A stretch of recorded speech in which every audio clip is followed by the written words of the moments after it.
జబర్దస్త్ రాంప్రసాద్ ప్రధాన పాత్రలో నటించిన వైఫ్ ఆఫ్ అనిర్వేష్ మూవీ రివ్యూ.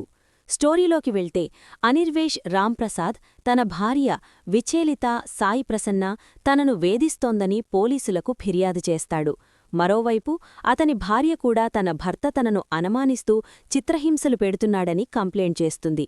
ఈ క్రమంలోనే అపార్ట్మెంట్లో ఉండే మరో వ్యక్తి కూడా వీరిద్దరూ కలిసి తనను వేధిస్తున్నారని పోలీసులను ఆశ్రయిస్తాడు. ఈ ముగ్గురి మధ్య అసలేం జరుగుతోంది, వీరి వెనుక ఉన్న అసలు రహస్యమేంటి అనేదే మిగిలిన కథ.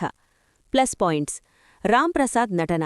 ఎప్పుడూ కామెడీ చేసే రాంప్రసాద్ ఇందులో ఒక సస్పెన్స్ లేదా నెగటివ్ షేడ్స్ ఉన్న భర్తగా చాలా బాగా నటించారు.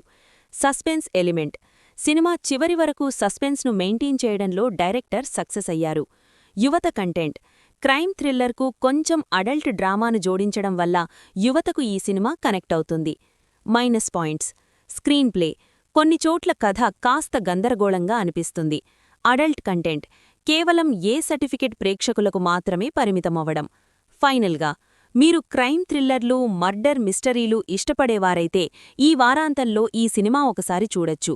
రాంప్రసాద్ డిఫరెంట్ నటన కోసం ఒకసారి ట్రై చేయొచ్చు.